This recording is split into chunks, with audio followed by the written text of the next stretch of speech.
The new intro. Not bad. I love Big shout out. it. No, it's great work. You know, Hey, so welcome everybody to Stronger Together with Marc and Matt. And let's begin the show. Matt, for those that don't know us, those new watching this episode, tell us a little bit about yourself and how you got to where you are. thanks, Mark. So I'm Matthew Casluccio. I'm out of New York, born and raised. In 2003, I was involved in a motorcycle accident when I was cut off on a side road by my house, leaving me with two spinal cord injuries. And It's been a long road, 23 years. I currently work for United Spinal Association. We're an organization for people service individuals with mobility impairments across the country and veterans. We were founded as a veteran organization and have expanded our scope to include all veterans and civilians with mobility impairments. I'm a father of a husband and a father of twin 13-year-old boys, which is a job in and of itself. But I'm just happy to be here. Mark, you want to share who you are, a little bit how we met? Yeah, I'm Mark Fugaro. I split my time between Boston, so Massachusetts and Texas now. I'm a Boston Marathon bombing survivor, above the knee, right leg amputee, left leg salvage limb. So my day changed on April 15, 2013, and I've been an amputee ever since. I'm the founder of the MARC Network, the Mobility Awareness Resource Community. It's a free mobile app for individuals facing mobility challenges, their loved ones, and the community that services them to engage in conversation, share information, share resources. Also founded the Remarkable Foundation, a nonprofit organization. That's pretty much in a nutshell me. Matt, I got to meet Matt at an awards ceremony for United Spinal after a Abilities Expo down in Fort Lauderdale, right? Is that where we find Yes, sir. we met before? We met before, but we really Okay. finalized our real true introduction, and me and you actually Yeah. really got a lot of time to talk, and we found we had a lot in common. So here we are today, many moons later, almost a year later, doing this podcast. Yeah. It's Yeah. I coming up. mean, what impressed me right off the bat is here are two individuals sitting at a table with two different disabilities, two different backgrounds, two different stories. Um, and yet there were so many commonalities across the board that we shared, and visions and dreams. And that's what, evolved into the podcast as well as the partnership between Mark Network and United Spinal. I was very impressed with the vision of community and engagement and support. So I welcome everyone out there that is watching this. You know, we are excited to have some great guests tonight. We have a great guest. We have a few coming up in the next couple of months. I hope you guys will continually tune in. It's Tuesdays at 7:30 Eastern Time. So, Mark, since last time, I think were you in Florida last time we spoke? I lose track now, but what's been going on since our last podcast? I just got back from the Abilities Expo in Houston. That's what I just How did. was it? It was good. It was different. It was at times it was really busy, and then at certain times of the day, I was looking at my watch, going, "Are they closed?" Because there wasn't anybody in the aisles. So it was a hit or miss. It was on and off, but overall, it's always amazing meeting amazing people out there at the expo, seeing great companies, great new technology. It's always worth going. Always. I'm not never complain about it because they do an amazing job as a company putting on that expo. The people there are just phenomenal, and we can, how it is. We can relate to all them and all their struggles, all their needs, and why they're there. So yeah, it was a great time, man. It was a great trip, and I'm just getting ready to fly out and go up to Boston. So for those watching, I think we are recording this. This is pre-recorded because I will be traveling. I'll be on an airplane, not being able to go live. So I'll be flying up to Boston, spend some time with my son, and then I come back grab the wife, and we're heading to Ireland. Nice. That's what I'm up to. I'm jealous. I'm jealous. You know, you'll have to tell me all about Ireland. I'm excited to hear the stories and how it goes. I know there's a lot of planning that goes into it, especially when, you know, we all have our challenges due to mobility challenges now, planning it all out, figuring out what we can do. But I'm excited to hear that you're embracing this and going for it. And you know, I've never been to Ireland myself, but you know, I mean, um, a pint of Guinness, and you know, I hear the weather though is kind of iffy. So you know, I don't know how it is this time of year, but you know, it can rain or shine at the flip of a coin. Um, yeah, that's what we heard. So what have you yeah. been up to? Forget about So where I'm going. Where? a couple of things, How's your? you know, I was I took a week and I said there was like three activities in 1 week. I said finally they were focused around things that I like to do. So last week I did on Tuesday I did the walking in the mobility device called Wondercraft, and then Wednesday I did water skiing. I used to water ski all the time. And with an organization called Leaps of Faith out of Connecticut. And then I had children, haven't done it for 10 years, had an opportunity. I was going to pass on it, but I was like, you know what? I'm going to go for it. I went up and I was nervous, but it was like riding a bike. I got into the ski. Next thing I know, I was behind the boat pulling, and it all came back to me, and it was awesome time. Real fun. I'm looking forward to doing it again.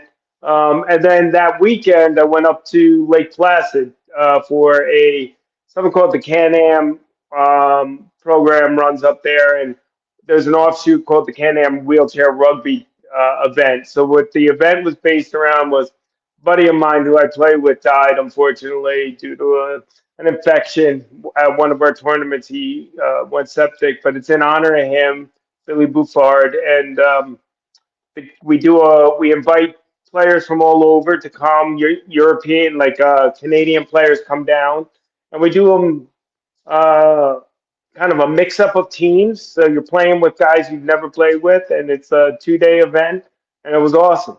It was a great experience. So you know, it was a busy week, and you know, now I'm back and back into the routine. But yeah, so it's exciting. Plus, it Nice, was nice, my 49th birthday. I'm leaving. This is my last year of my in the 40s. 40s. Uh, Well, nice, yeah. man. Congrats, So happy birthday, happy belated birthday. I don't even know if I got a chance to wish you a happy birthday or not. Probably not, because I was so no, you busy. did. You did. You I did. didn't. You I did. did. You did. You did when Yeah. we spoke during the week. Yeah, yeah, yeah. No, and I think it's also our guest's birthday, if I'm not mistaken, I right? was just gonna say, speaking of birthdays, Yeah. we have the birthday man here today doing this for us, helping our community. So yeah, with that being said, we might as well talk about who we have here. We have a veteran, a true hero. He sacrificed all, um, for our country. Earl Granville, just an amazing motivational speaker. An amazing Yeah. person and a friend. What's up, guys? How Welcome, are you? Earl. What's up? What's up? Great to see you. Thank you so much for having me. Yeah, Sorry, I thanks for botched the joining us. introduction, Earl. Oh, you're fine, dude. It was I perfect. It was totally- perfect. I mean, it's you, right? Like, I don't have to introduce you. I don't feel because I know you so well. Easy day, man. Easy day. Earl, where are you out of? Where do you live? Right now I live basically almost neighbors with Mark. It's Oh, wow. yeah, I gotta tell you how that happened. Well, I'm born and raised in Scranton, Pennsylvania, around that area. A little town that neighbors Scranton called Carbondale. And but what brought me to Texas was I met my wife at DFW Airport, and struck up a conversation when I met her, and lo and behold, that brought me here. Years later, we got married, and here I am. And Oh, wow. I go back and forth from and you know what? We're gonna fast forward. After moving down here, I run into Mark, who's mine and Mark's history. I'll get into later, but I haven't seen Mark in a few years at one point, and I go to Walter Reed to get my prosthetic worked on, and there's Mark, like, dude, so great to see you. How's everything? And I said, where are you located nowadays? He's like, a place you never heard of, in Bell County, Texas. And he told me where he lived, and I'm like, dude, I live a town over. Like, in How Saline. crazy is that? I He couldn't lives believe like it. 3 streets over. Like now but they're long streets. It was unreal. I was like, geez, what a friggin' world it is, man, you know? But, and I got 2 dogs barking. Sorry about that. My wife just walked in, so pardon me. But yeah, but now home is here down in Texas, and I travel back and forth all the time. Kind of like your situation, Mark. You're back in Boston seeing family quite a bit, stuff like that. So, but yeah, call Texas home nowadays, and not a bad place to be. So, Yeah, no. Earl, for our viewers, give us a little bit of a background of who Earl Granville is, right, and how you got to where you are, being the above the knee amputee like you are, and which obviously leads to what you're doing now. So, give us a little background of who exactly Earl Granville is, and yeah. So, like I mentioned before, I grew up in northeastern Pennsylvania, and I feel like my teenage years, I'm like going to underground punk shows, stuff like that, like seeing a lot of shows. Tried to play guitar a little bit, wasn't that good, but big in the music scene. Music was a big thing to me, man. Going to live shows, stuff like that, and I feel like with that type of culture, it's like, there was my senior year, my twin brother Joe says to me, what do you think about joining the military? And I'm like, dude, I don't want to do that, man. Work for the government, right? But, the incentive, which maybe joining the military at the end of the day, was a free education. Seriously, like, what can I get out of this, right? Well, free college. I know scholarships or anything like that, but hey, if the Army's going to pay for it, why not? So Joe and I joined the Pennsylvania Army National Guard as infantrymen. We graduated high school. We had a nice summer, and we landed in Fort Benning, Georgia for basic training. The date when we got to Fort Benning was September 1st, 2001. Wow. I don't know what happened 11 days later, man. And yeah, man, I looked at my brother. I was like, dude, what the F did you get me into? Like, I didn't join the military to go to war, right? But, like I said, I was making it about me. What can I get out of this? What can this do for me? Not seeing that big picture. But that came later in life. Well, no turning back at this point. We're already in basic training, and I remember telling my brother, dude, I'm going AWOL. Like, what a bad attitude I had at the time. He's like, nah, don't do that. Don't do that. And he talked me out of it. And, we got through basic training, became infantrymen. And being that we're National Guard, it's not like active duty. It's at the time, before these wars started, 1 week in a month, 2 weeks a year. So after basic training, went back to Pennsylvania. And I started looking, get that higher education, and time when I wasn't in uniform, getting that, getting my education, learning, stuff like that. And that was immediately put on hold because my unit, the 109th Infantry, we got orders for Bosnia. And I got to be, this is, at the time, I didn't understand what the heck is going on in Bosnia. Aren't we supposed to be going to Middle East, Afghanistan? And just sheer ignorance. And for anybody out there, if you're unfamiliar with the Bosnian conflict, in 92, 95, this horrible genocide was happening in this part of Eastern Europe. I'm not going to go too deep into it, but somebody recommended I read a book to understand why we had NATO troops over there. And the book is called Love Thy Neighbor by Peter Maas. And like I said, these 3 years this genocide is happening, where NATO forces said, we got to get this under control because they're not. So all these NATO forces all over the world came into this part of Eastern Europe to stop the fighting from happening. By the time my unit got there in 2002, the 109th Infantry, there was no fighting whatsoever. It was a peacekeeping mission.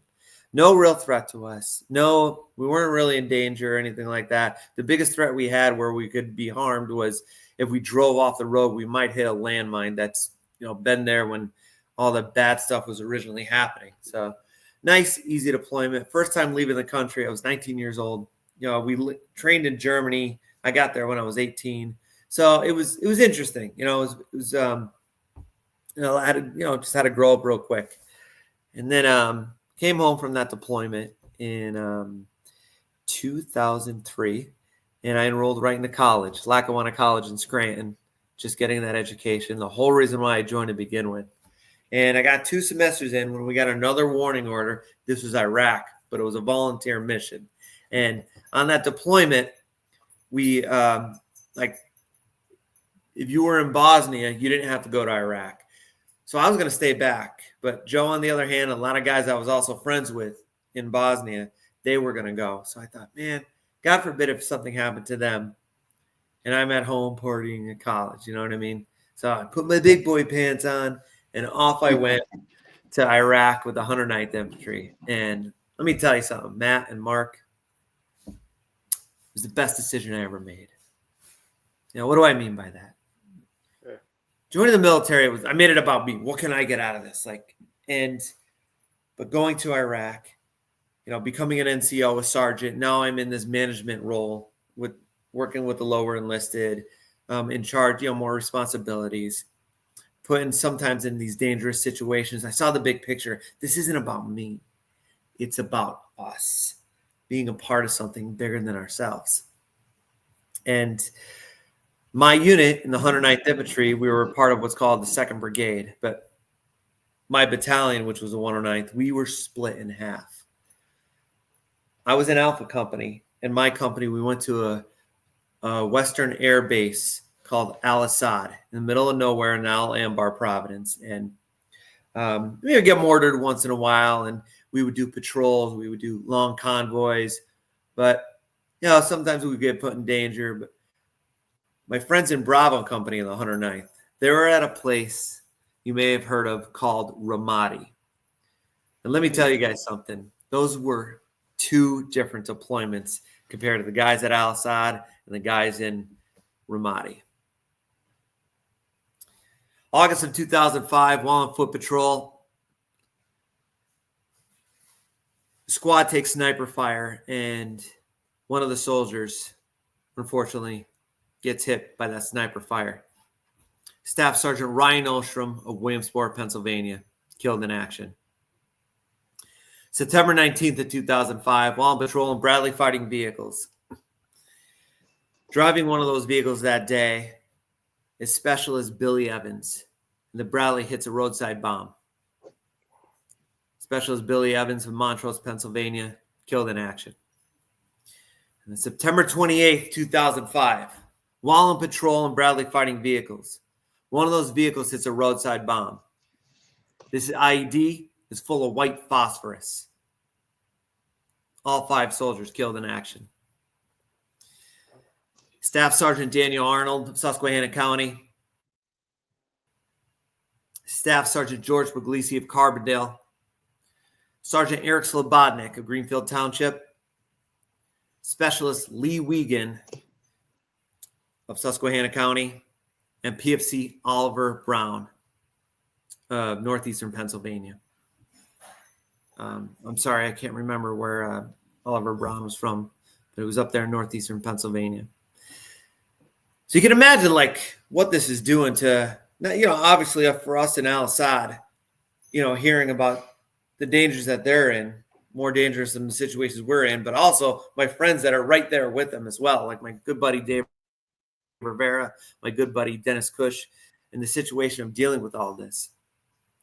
Now, I went home on my 2-week leave. Every soldier over there, you get to use your 2-week leave and go wherever you want. I went back home to Northeastern Pennsylvania and around Thanksgiving time. And I'm seeing flags still half-mast.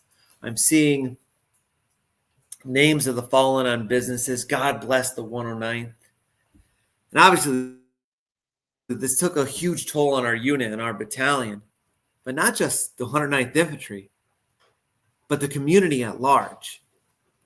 And I think before these wars started, we're always looked at oh, you're just National Guard. You fill up sandbags if there's a flood or if there's a blizzard. That's more your role. But obviously, this is a real deal. And, one soldier is bad enough at a unit, but 7. And for a guard unit, we're all from the same area. It's just a huge toll. Does that make sense? Yeah, it's half of your team that literally your brothers, sisters, and neighbors. While these lives are being lost, are you aware of this as you're at your when you're deployed? Well, yes, we were. When it initially first happens, though, everything is really hushed because, God forbid, if something leaks out to maybe somebody else, and then that person reaches out to a family member of one of the fallen, that's a big no-no. That's no way. Yeah. Like, they have to be formally informed about this horrible tragedy that happened, not just from some random emails. That makes sense? Yeah. Yeah. So, like, obviously it gets back to us, and then we'll have a big memorial service, even in country. Like, there's a memorial service back home. There's a memorial service in country that, we all go to just to remember our friends by. But the first things first, the families must be notified. That's a priority before everything trickles out to everybody else. Wow. And how do you stay focused on your mission when all this is going on? How do you stay, I guess, not discouraged, not fearful, like keep your head on I think one of straight? the biggest things, well, it's we're all taking a huge hit on this. Like, this is affecting all of us. So one of the biggest things we have to understand is it's more on us being with each other more than ever. Does that make sense? Like, hey, it's at a squad level, we all talk to each other and like, look, man, we still have a job to do, and Supporting one another in community. Right. Absolutely. Brotherhood. Yep. That camaraderie. But Earl, real quick, I know your story, and I know where you are right now in that point of that story. So you're home for your 2-week leave, and you're seeing these flags, and you're seeing these guys' names. So keep going, and I know where you are right now in your story, and I want our listeners to really get the complete deal without me interrupting you and Matt asking questions. So me and Matt, we have so many questions for you, and I know your story. So I want our listeners to get it right now from where you're at. 2 weeks on home, on leave. Well, Keep going. It's great to be home. Great to be back for just a short time. See some friends, see some family. In the situation that what this did to the community, seeing how it's not just affected all of us overseas, 108th Infantry, but also back home. I still knew this right here. Like, not I still knew, but it made me realize this is a job I wanted to do for the rest of my life, wearing that uniform.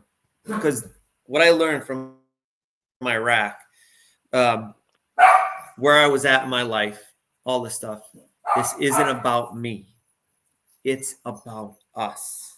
Being a You part finally of something. realized Yep. this.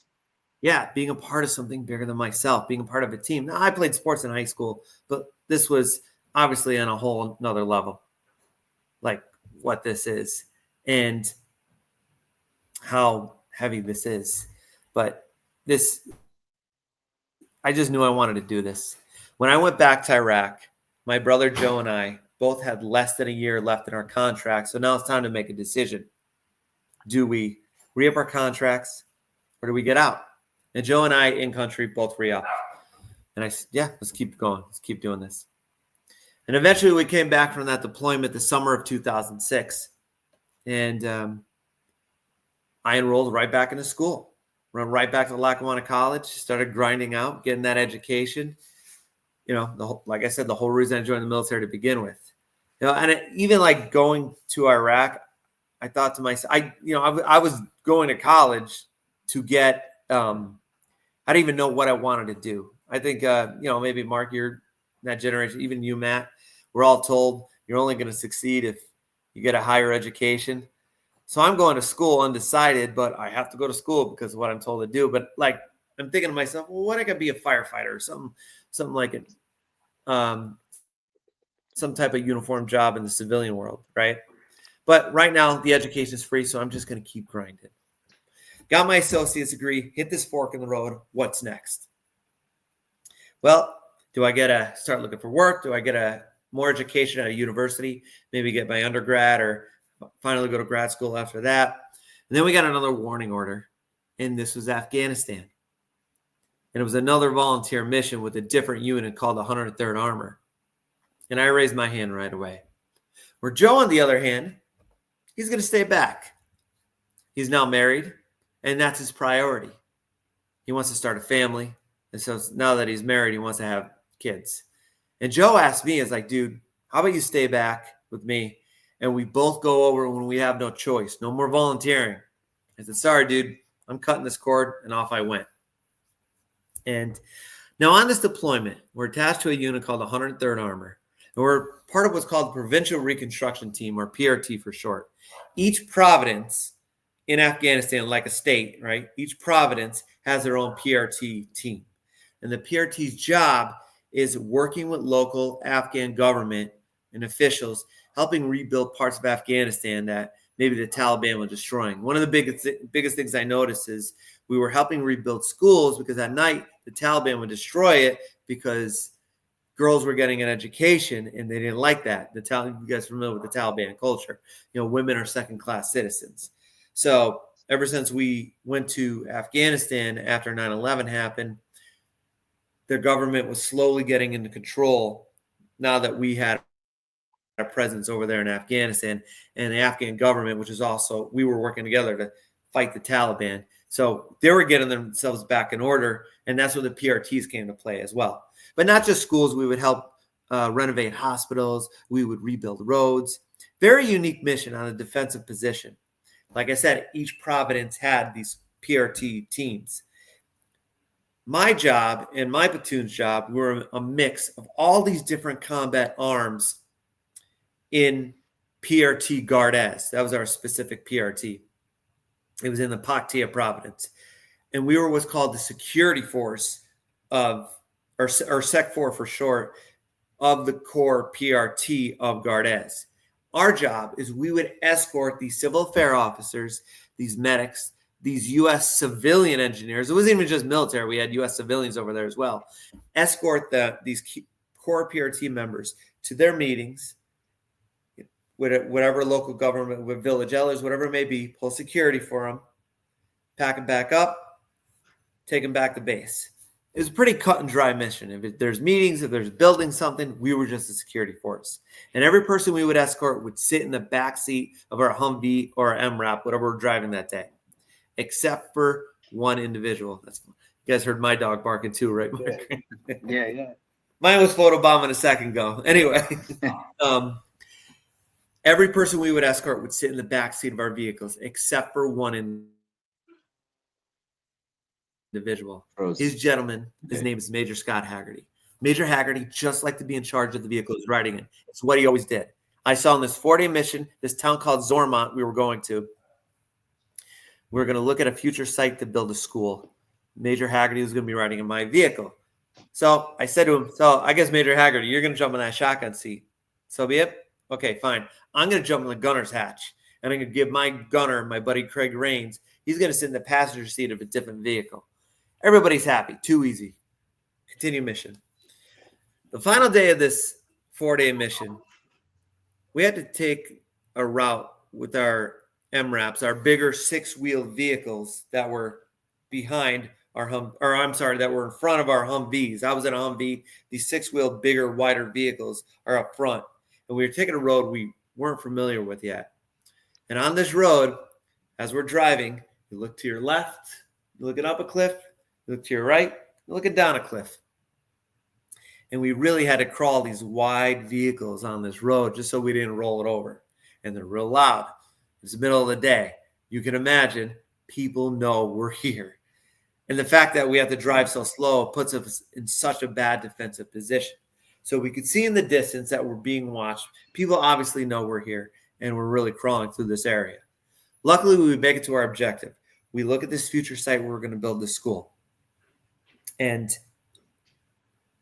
we have our meeting, find out what we're going to do, when we're going to start, all this stuff, all the logistics. And we pack back up, and we decide we're going to take a different route back to Gardes. And we pull up our electronic maps of the vehicle. They're called Blue Force trackers. We pull up these electronic maps, find a different route. The route looks like it's much flatter, so we could really travel at a good rate of speed in a defensive position. We all decided to take this route. Too easy, right? Well, on this route, look, I grew up in Pennsylvania. Afghanistan is a mountain desertous climate, right? There's not a lot of green. Well, on this road that we're taking, all of a sudden there's like green grass, like a few trees, stuff like that. And it just reminds me of back home. Like, geez, look at this. Who's watering their grass in Afghanistan? This is so beautiful. The next thing I remember, I saw nothing but black. You know when you put your head underwater and like in a swimming pool or whatever, and it's just you're hearing like a faint noise? Mm-hmm. That's the best way to describe what I was hearing at the time. Oh, wow. And I felt this momentum. And in my mind, I'm saying to myself, what the F is going on right now? Yeah. And then when I came to, I opened my eyes, big, beautiful sky. Maybe like 2:30 in the afternoon. And geez, why am I staring at the sky? Holy shit. I'm laying on the ground. My feet are backwards and I'm full of blood. The Humvee that I'm riding in completely ripped to shreds. We just had a roadside bomb. All I tried to do was stand up. Well, that wasn't happening. I heard my buddy Joe Voda yell, "Get him in a body bag." Okay, people are killed. It's us. It's them. I don't hear shots being fired. What exactly is happening? My medic gets to me. U.S. Air Force Tech Sergeant Eric Jones. We call him Doc Jones. Doc starts working on my wounds. Like, Doc, how's everybody else doing? They're doing fine. They're doing good. Doc gets the bleeding under control. Him and a few of my buddies, they put me on a litter, and they carry me over behind one of the MRAPs. And when they were escorting me behind that vehicle, they walked me right past 2 body bags. And I could tell with the equipment around, I knew exactly who it was.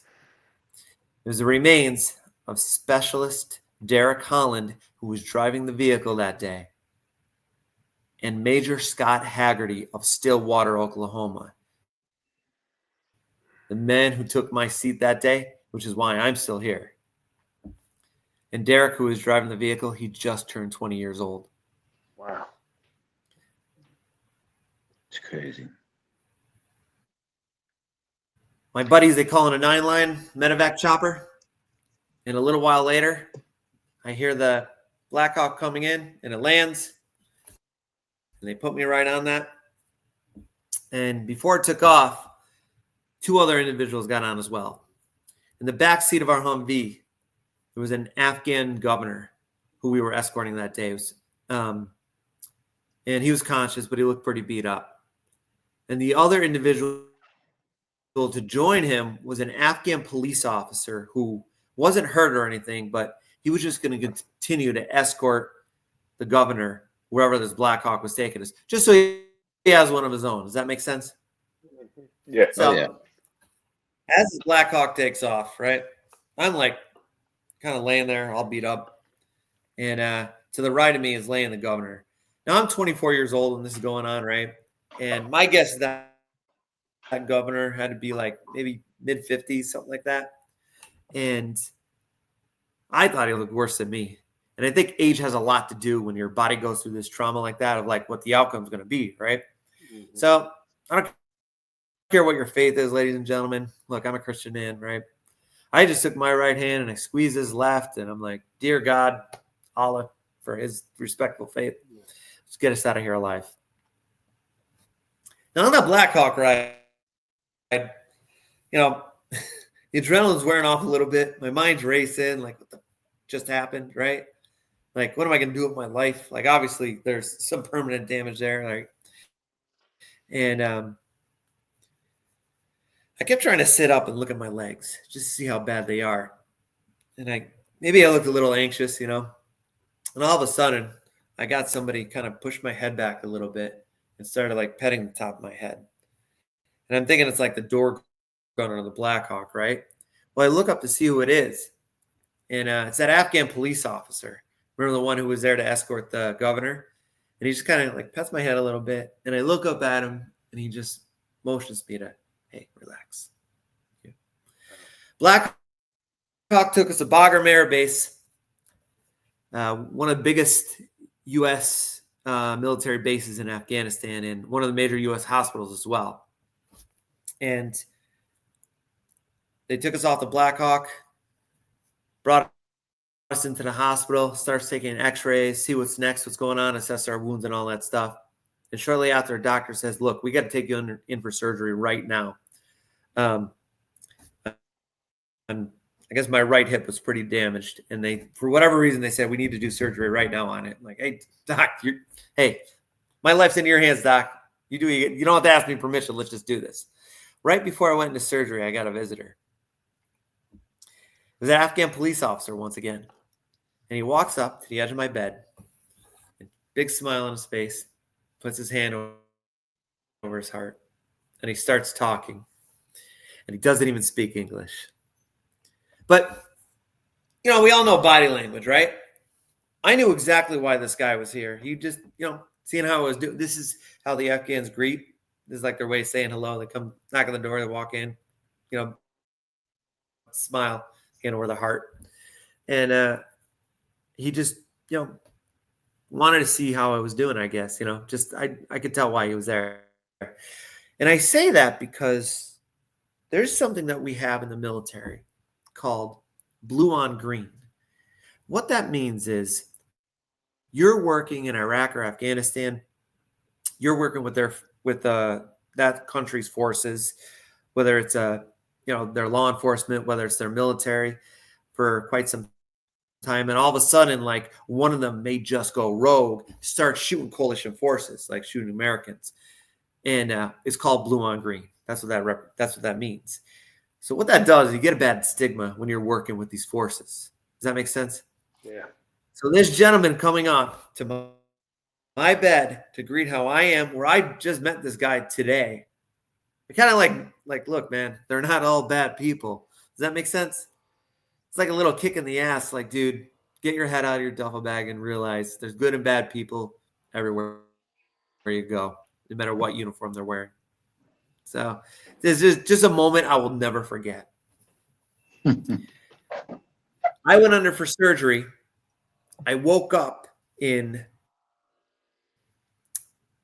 Landstuhl Air Base in Germany to a nurse pulling a breathing tube out of my throat.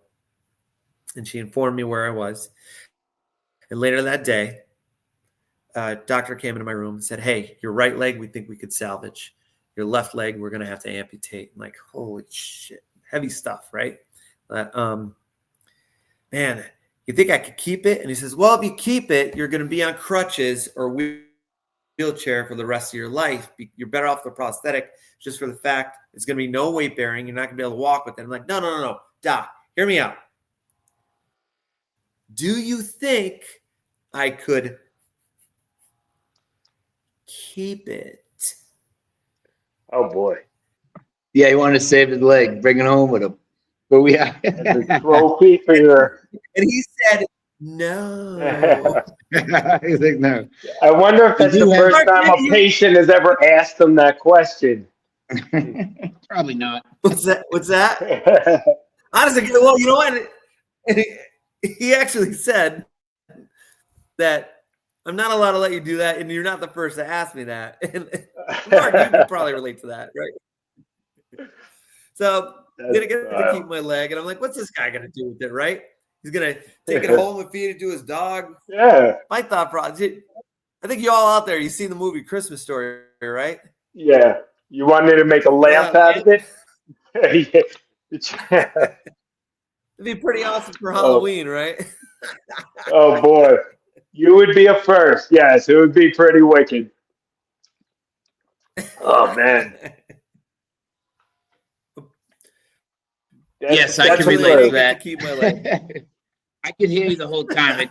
The dogs were just not going to leave me alone. It was going to get really loud, and I didn't want them to interrupt you. And we are at 40 minutes. We have about 20 more minutes left in the thing. But I know there is some more recapping of the story.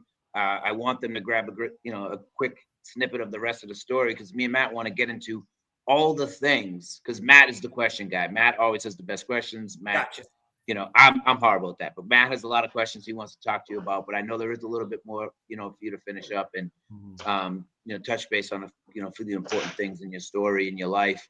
And we want to get into what you're doing, what's coming up next for you, We want to talk about the Spartan races. We want to talk about Enduring Warrior. We want to talk about Oscar Mike. So, yeah, man, Absolutely. continue. Yeah, I'm getting lost in my storytelling here. Yeah, yes, that's all right. Now you're a great Powerful, it's a storyteller. powerful story. Well, it's after that I went to Walter Reed Army Medical Center, is where I believe I met Mark, and did my rehab there. My brother saw me when he first saw me for the first time after losing my leg, Joe. It's like he didn't want to look at me. He was like, man, I should have just gone with you. And, looking back, and I realized, man, he's probably going through this harder than I am, because I'm optimistic. I'm like, geez, man, this could have been a lot worse. If it wasn't for Scott, I would have been killed. Does that make sense? So what do I have to complain about? And I'm looking at all this rehab at Walter Reed, looking at all these individuals and like seeing them what much worse case scenarios than mine, but doing these awesome things because they've been there a little bit. It opened my eyes, like, this life as an amputee is not going to be too bad. I medically retired, got out of the Army, and then as I left the Army, I got a job in Washington, D.C. as an archaeological lab technician, and life was good. I had a little bit of future set in stone of what I was doing next, and I had no complaints. I drive back and forth to Pennsylvania from living in D.C., and it was a week before Christmas in 2010. I'm back in Pennsylvania getting ready for this black tie event. I get out of the shower in front of the mirror, doing my hair in just my suit pants and a T-shirt before I get fully dressed. Doing my hair, phone rings. Let it go to voicemail.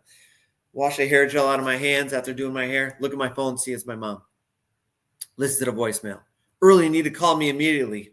Boy, what's that about? She sounds distraught. I give her a call back. Earl, I'm so sorry. She's crying. She's hysterical. Mom, calm down. What is going on? What's the matter? While on active duty, my twin brother, Staff Sergeant Joe Granville, takes his own life. Worst day of my life, guys. Sorry. How do I get this? Couldn't even imagine. Yeah.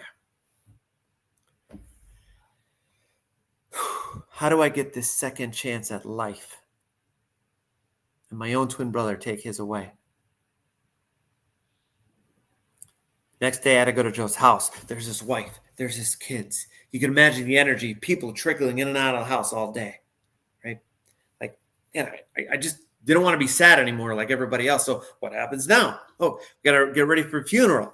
The next day, I dragged two of my buddies. We go up to the armory in Honesdale, Pennsylvania, where Joe was the readiness NCO. I work out all the logistics there. I start delegating. I need you to take my mother to the funeral home. You're going to work on the picking on a casket there. You need to take Joe's wife, Stephanie, to St. Rose Church, Lima, work all the logistics there. And I just started delegating, but not processing what was happening. Right? Well, day came at Joe's funeral. I jumped into my Army blues, walked up to that casket, given the final salute. That's that. Now what? Let me tell you guys something. My mindset went right back, like when I first joined, making it about me, feeling sorry for myself, playing the victim, thinking the world owes me everything. Let me ask you guys something. Where does playing a victim get you in life? We know nowhere. Get you in your room. Absolutely right. Absolutely nowhere. And it was just 2011. A lot of bad decisions. It's a blur, man. Eventually, I started to see the light a little bit, and I got this passion in physical fitness, doing stuff that I know my brother was proud to see me do. When I lost my leg, I was introduced to sled hockey. It's a disabled version of ice hockey, and I was playing a lot of that at Walter Reed going through my rehab. I tried out for the Paralympic team, didn't make it. The first 20 seconds of the first day, I knew I was going to make it because these guys are unbelievable. Like, I couldn't believe it. But I found this passion in physical fitness, doing stuff in honor of my brother, getting involved in CrossFit, running races, wearing a running blade, doing, Mark and I are doing the Boston Marathon together in 2016, I believe. And it In just snowballed. 2017, I think we did 2016 and 17. You did one time on a hand cycle, and then one time you ran on your blade. Yeah, 2017 is the first marathon I actually ran instead of biking. And but what that led to was I'm just getting these checks in the boxes. Like, okay, I did this. What's the next level? Got that done. What's the next level of this? What's this? From little 5Ks to CrossFit competitions to Spartan endurance events with obstacle courses, stuff like that. Just getting those medals, getting those checks in the boxes, and also finding a community along the way, which led me into these organizations that I'm a part of now, Operation Enduring Warrior, an organization where we help honor, empower, and motivate our wounded and disabled veterans to continue to live in an active lifestyle, not let their injuries define who they are. They're going to find themselves. Becoming a team lead with them, where all of us that are in these leadership roles are current or former military or law enforcement, helping people in situations like mine reach their goals. And one of the big things that I'm noticing is not just about crossing that finish line, it's the people you're doing it with. I think when a lot of guys, guys and girls, when they take that form off, they lose their sense of identity. They lose that community.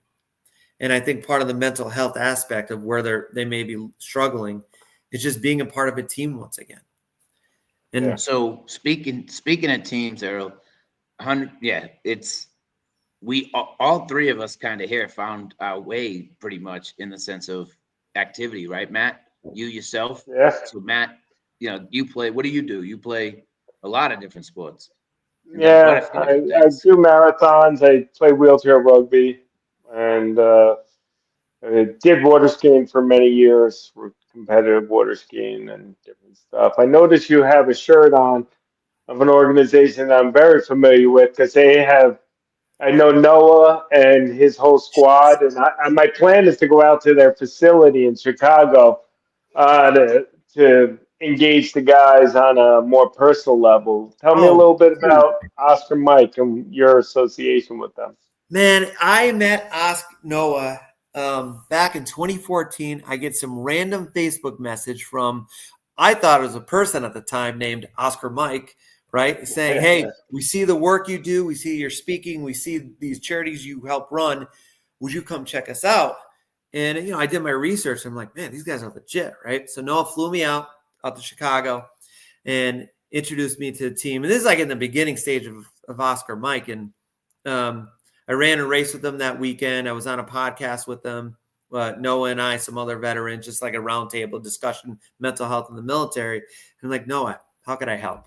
Like, I'd love to help you guys out. And man, watching what Oscar Mike started and what it is now, right? And my little role, I always feel like now I'm a team member for them. I was part of like directing partnerships, and I always said I'm just the guy that, hey, let's come check this out, or like maybe I would speak on behalf of building some partnership with an organization. And I respectfully step back from Oscar Mike, but just from my crazy life in my own world. But I mean, I was just talking to Noah the other day, actually.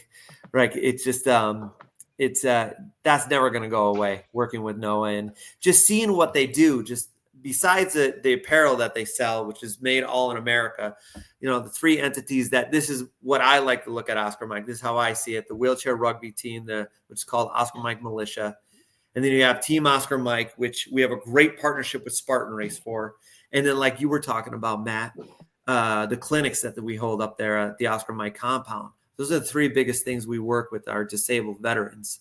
And I got to tell you what, man, what Noah has created and what it's from those humble beginnings of selling apparel in his garage to what this empire he's still building. It's unbelievable. And mad respect for those guys. Noah and I think we might be taking on the Marine Corps Marathon this year. We're in the works with it, teaming up with Achilles, and hopefully we can make it. Have you done it yet? Maybe. Ever? I'm sorry? Have you either one of you ever done the Marine Corps Marathon? Yeah. I've done it. I biked it. I've never ran the full marathon. I ran the 10K though. That's one of the only marathons I haven't ran yet out of like my list of ones I want to do. So You're making me I'm want to in. step up, Matt. Yeah, no, I'm not. I'm not running no more. I'm too old for that. I can't run anyways. Even hand cycling. I'd probably hand cycle the Marine Corps. That's the only one I didn't. L.A., Detroit, and the Marine Corps. The only three I didn't do twice. So I always kind of wanted to do. The only one I really wanted to do again is the Marine Corps on a hand cycle. That's it. I don't care to do LA, and I don't care to do the Detroit Marathon. Well, if you want to join us, my man. I might have to, brother. We're gonna have to get those dates. I might jump on that too. I mean, I love it. I mean, just the whole vibe and the energy, and I love Noah, and I love the you guys represent such a powerful story of rising up from a difficult time. Noah's story I've heard, and we've talked about, and he's pretty open with. I mean, seeing where he was and where he's come from, and from that wanting, just like you, Earl, like wanting to help others and support a community environment. It's the very thing that Mark wants to do. It's so essential because there were so many people lost in exactly what you said earlier, in themselves. And it's about me and how this is affecting me, instead of seeing the greater picture, that you're part of a community, a greater whole. And that greater whole is there to support you during the times you need, but also for you to, lean into and help support others during the time. And I love what you're doing. I'm going to check out. I wasn't familiar with Enduring Warrior, but I'm going to check that out.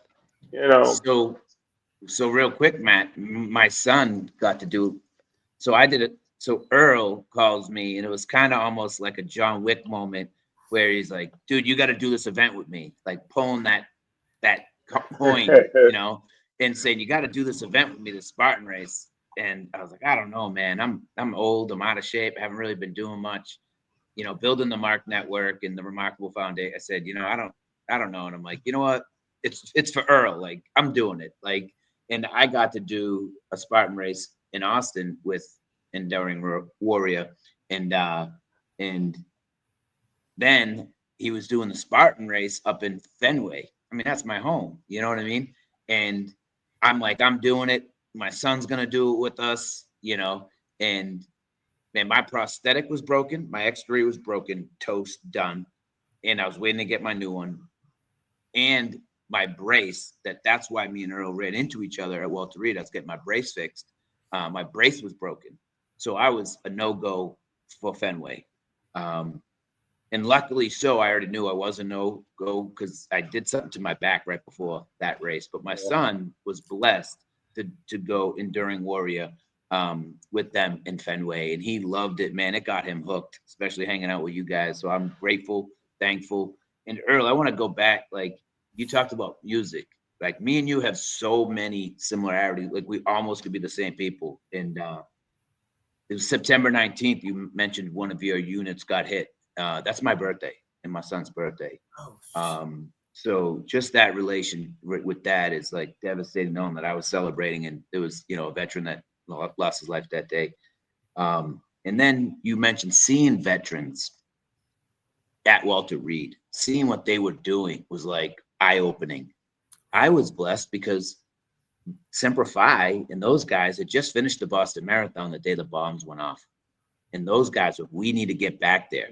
And, we need to help those guys, and we need to show them that their life is not over, because they learn that too. Same thing, your message all the time with you when you're speaking and doing things in what you're talking about. So those guys walked in my room and started sharing stories and telling us everything that they're doing in life. It initially, right away, gave me hope, instantly gave me hope, changed my whole life like in a blink of an eye. And that's what motivated me, because I lived it, you've seen it. And that's why you do what you do. Matt has stories about guys that have helped him right early on. And Matt talks about it on every show, about the person and the guy and the friend that he met at college and all this stuff that changed his life. And that's why Matt got it. And Matt's passion, your passion, my passion, we all have a lot in common in that. And right. So that's why, again, I created the Mark Network, so families can open up in the palm of their hands with that app and see what you're doing, see what Matt's doing, see what I'm doing, and motivate and encourage each other. But man, we have a lot in common. It was crazy. Music, that was my gig. That was my jam. It's interesting, man. I think one of the, even what you're discussing there, meeting the Semper Fi folks and all that stuff and seeing what they're doing and how that made you motivated to build, your empire now, Mark, in the Mark Network. Yeah. Look, man, all this that we're talking about, all it has in common is community. Community is number one, man. Isolate, it's like I was big on COVID, like the isolation. Like I was like, oh man, drives you nuts, all that isolation. But the power of like I talk about being physically fit. What led me there was CrossFit. Why CrossFit? Because we're doing it together as a community, that group fitness. Tell me about, there's one other thing. I just have to do this to you. And I know she's not far away from you. She's always close by your side. Tell us about Cindy. I got you. Am I not right? She's always right what's by the deal you. There? It symbolizes something, right? Absolutely. What Cindy represents, ladies and gentlemen, before I do that, I'm going to talk about a few things that I think are important. Every human being out there, there's 3 P's you need. You must have a purpose. You must have a passion. You must be part of something bigger than yourself. And the path to find those 3 P's, good attitude, stepping out of your comfort zone, and the most important, we talked about already, community. Because as a community, that's where Cindy comes into play. So what Cindy represents is that weight of adversity that we all face as human beings: guilt, stress, depression, anxiety, the weight of adversity that holds you down, stops you from enjoying life. Now, in Team Oscar Mike, we'll start off our Spartan race. We'll be carrying this. I'll start off with it. After a little while, she gets heavy. But luckily, I have a team or a community right there helping me carry this. So nobody's carrying this alone. Because that's a reminder up in here. The BS that we carry inside our heads, we don't have to carry it alone. It's like I said on that Iraq deployment, I realized this isn't about me, it's not about you. It's about us. So nobody is carrying this by themselves. Wow. So that's what. That's So Matt, did you know Did you know Cindy? Did you know about I Cindy did not. and what she represented? No, I did not. But it's powerful. Touches our community, right? Most of the people in our community carry that weight and that struggle alone. That I'm scared, I'm afraid, I'm by myself, and it's not the case. Let somebody else help you with that stress and anxiety and depression.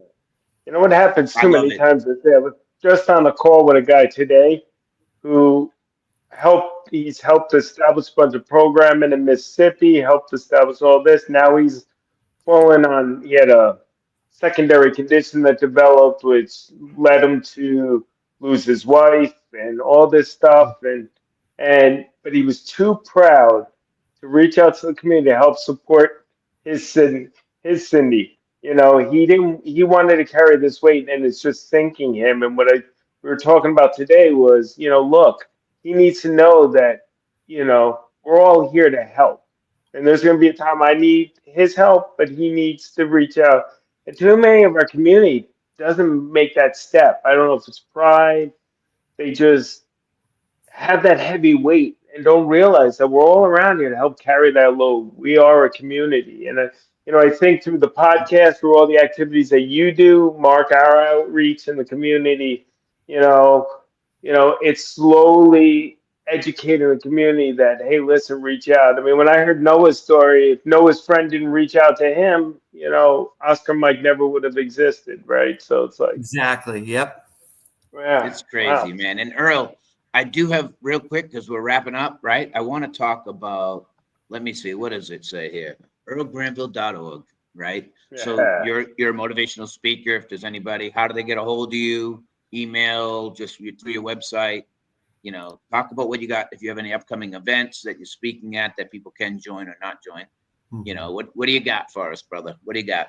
Well, you could reach out to me at earlgranville.org, or like every other human being, I'm on social media. My Instagram's just at Earl Granville. You see it right there underneath my name. I discuss healthy ways to battle adversity, the importance of having purpose in your life, and never carrying the weight by yourself. That's what Cindy represents. A lot of storytelling. You saw a little bit of it today.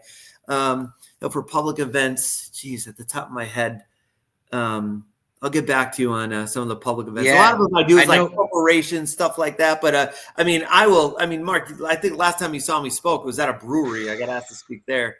Yeah, And Salado, those ones are my Salado, favorite. Texas. Oh, those are the best. Yeah, they're my favorite ones. It's just open to the public. Come on in. It's not a super formal setting. It's laid back, but whatever it may be, from prisons to corporations, you give me a brick wall and make it happen.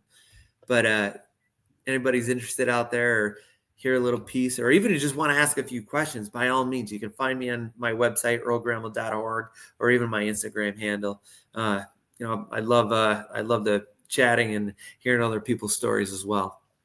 Earl, I'd love the opportunity in the future to kind of talk with you offline about our Vets First programming and how we can beef it up a little bit, where the gaps are in the system and what we can do to support, and also learn about all the different veteran organizations that we could promote through the Vets First program to make sure that everybody knows about it and all our members know about it. So I'll be reaching out to you, Earl. I want to thank you again for, sharing your story, powerful story, joining us. And, we will, I know there's more to it. I want to hear more about the Spartan race and all these other things. And definitely, if you guys are doing the Marine Corps, sign me up. I'll be there. Oh, absolutely. I will be there. I don't know if Noah's going. It looks like we're getting there, but I will be biking Marine Corps this year.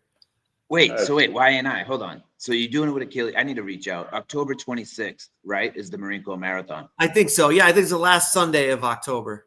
Yeah, it's October 26th, held in Arlington, Virginia, in Washington, D.C. This year, the event marks the 50th running of the marathon. The Marine Corps Marathon is known as the People's Marathon.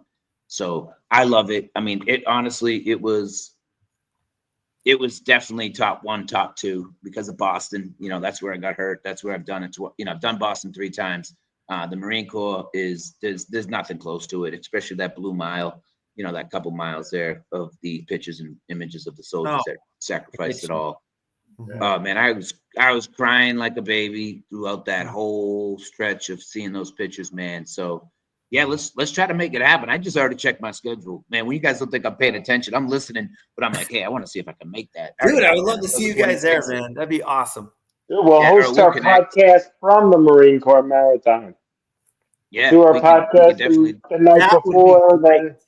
Yeah, I think that before or after. I mean, either or. Yeah. Or and after. Either one.